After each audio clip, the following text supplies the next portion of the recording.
The question of the security of wrapped BTC bridges has been a simmering concern throughout the decentralized finance community for a long time. Ethereum founder Vitalik Buterin himself highlighted the issue in a recent tweet. The comments under his post were filled with heated debate from members representing all different corners of crypto Twitter. Various existing mainstream bridge solutions such as those from Republic Protocol and OneChain were brought up. From my research into secure cross-chain technology as part of my work at OneChain, I have a good general understanding of various cross-chain BTC mechanisms. Let's take a look at just exactly how they work and why people use them.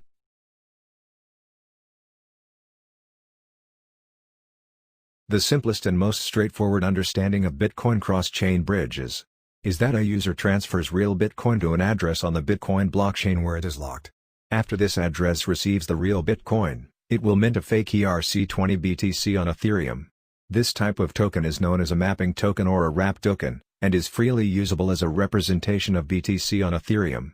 When going the other direction, the 𝙏𝙼𝙬 Bitcoin is burned or destroyed, and the locked BTC on Bitcoin is released.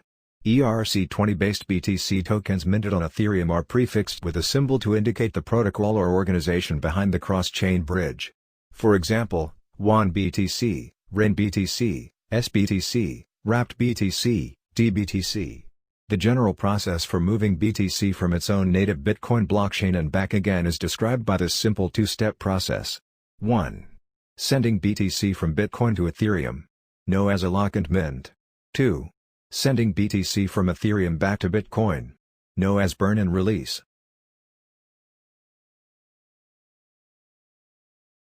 In essence, when minting wrapped BTC, real BTC is exchanged for fake BTC.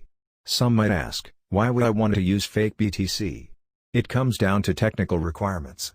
The decentralized finance industry is now booming with billions of dollars flowing into lending, options, and other types of decentralized finance applications. The rate of its exponential increase is going faster and faster every day. However, this growth is primarily on the Ethereum blockchain. Decentralized finance applications on Ethereum can only support 𝙏𝙼𝙬 tokens, so BTC must be converted to the fake 𝙏𝙼𝙬 version in order to be used for lending, borrowing, trading, etc. on all the latest and greatest hype decentralized finance platforms out there. It is a legitimate use case. However, when wrapping BTC or other non-Ethereum assets to exist on the Ethereum blockchain, one must be especially careful about the mechanism used to wrap those assets.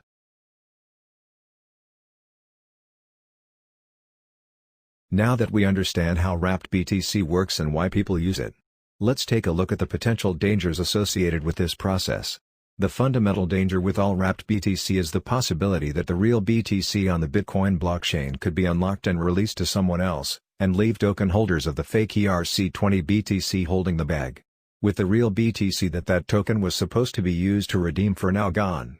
The fake 𝙏𝙼𝙬 BTC is now rendered worthless. The way in which this theft might happen wholly depends on the specific mechanism used for the cross-chain bridge that is used to bring BTC over to Ethereum.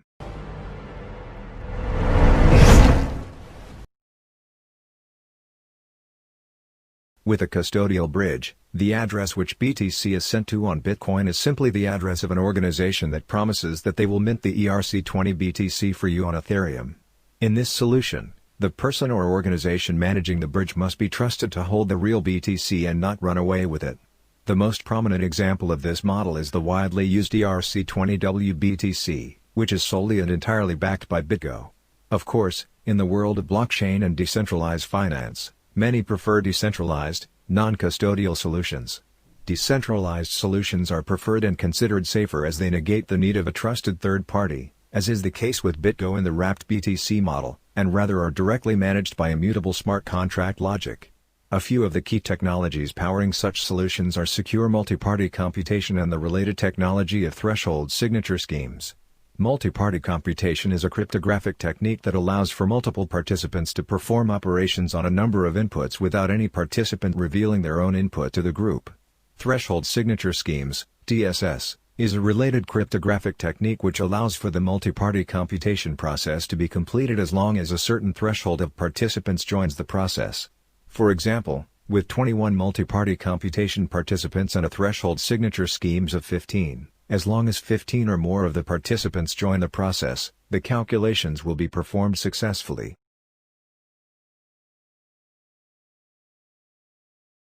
Many of the multi-party computation and threshold signature schemes implementations used by cross-chain projects or protocols are derived from the classic paper Robust Threshold DSS Signatures by Rosario Gennaro, Stanislaw Jarecki, Hugo Kravchuk, and Tal Rabin.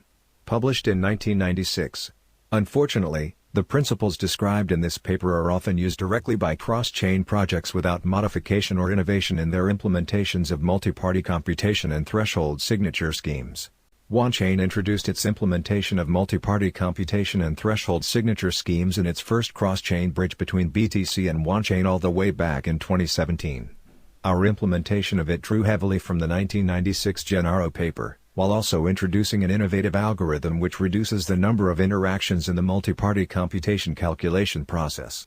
An important concept in the application of multi-party computation technology to cross-chain bridges is the relationship between the individual private key of each participating multi-party computation node and the group private key of the whole node set. The group private key is the key that is used to control the multi-party computation managed locked account where the BTC is held on the native Bitcoin blockchain. Any holder of this key has full control over all assets in that account. However, no individual is ever meant to hold this key. Rather, a group of nodes works together to generate the group private key through the multi-party computation mechanism described by Gennaro in 1996. This group private key is generated when each participating multi-party computation node contributes their own individual private key. Threshold signature schemes are applied through this process to ensure that even if a few nodes are offline or deliberately choose not to participate, the process will complete as long as more than some threshold number of nodes participate. Therefore, the entire mechanism is highly fault-tolerant, and even if individual multi-party computation nodes are malicious, it will not affect the protocol operation.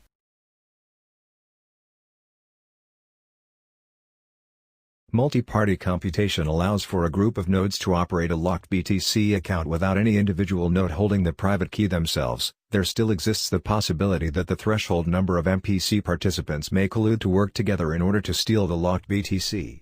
Node regrouping, or churning, is a common tactic used to reduce the possibility of node collusion. Regrouping is a technique where the nodes that comprise the multi-party computation group that manages the locked account are periodically shuffled so that no one same group of nodes manages the locked account for a long period of time. This shuffling makes it much more difficult for participants to identify and collude with each other. Of course, since the group private key is derived from a combination of all participating nodes' individual private keys, every time a new group is formed, a new group private key and associated locked account are necessarily generated by protocol design.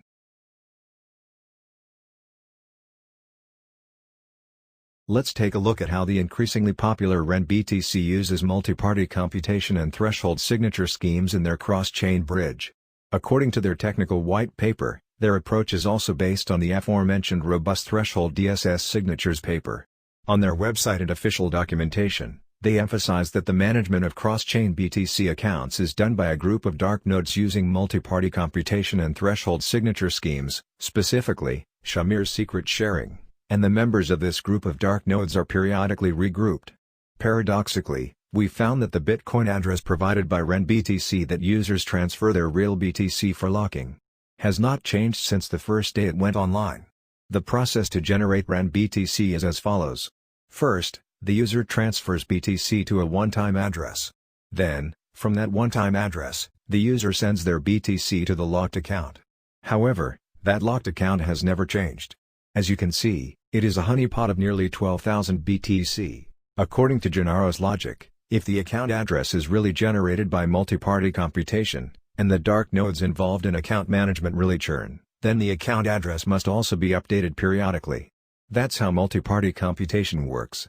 So, there is a contradiction between the observed facts of the BTC bridge implementation and the described technology in the documentation. This difference seems to indicate that the BTC bridge does not in fact use the model as described in the technical white paper. We thereby doubt whether the locked BTC address was in fact generated using multi-party computation.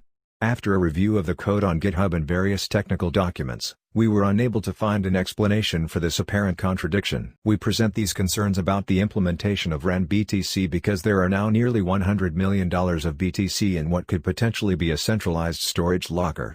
However, the problems with do not end there. The 𝙤𝙤𝙧 threshold signature scheme adopted by REN BTC does not set a secure enough threshold for their threshold signature schemes. Finally, we have one more concern to raise about the cross-chain process used to generate REN BTC. According to the introduction of the REN technical white paper, during the establishment of its BTC account, dark nodes complete data interaction through a private chain, and the interaction data is encrypted, and its validity is determined by a zero-knowledge proof guarantee. Therefore, whether the final individual private key is correct depends entirely on this zero-knowledge proof. So how to construct this zero-knowledge proof? The REN technical white paper does not give a specific implementation method, nor does it give relevant references, and there is no relevant code implementation on their GitHub. While their description is chock full of cryptographic terms, it is in fact lacking in the specific details which allow to judge the security of the mentioned zero-knowledge proof.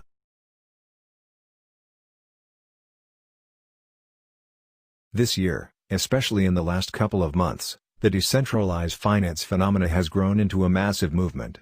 The types of applications and the total value locked in decentralized finance protocols have grown exponentially.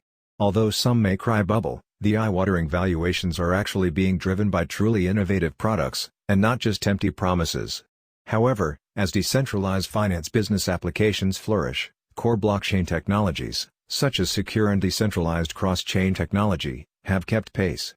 The purpose of this video is not to single out REN in particular, but rather to ignite rational discussion about issues of security within the world of cross-chain decentralized finance.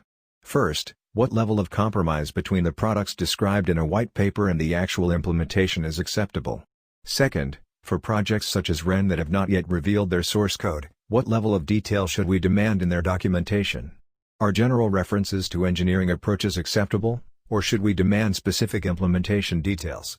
In the first initial coin offering boom, we saw far too many projects which rose to incredibly high valuations based on a white paper and a slick story alone. The entire industry, including each of us individually, was more or less a victim. With that collective experience in hindsight, let's make sure not to make the same mistakes twice. Let's cut down on the technical mumbo-jumbo, exaggeration, and hand-waving, and focus on building practical solutions grounded in strong theoretical principles.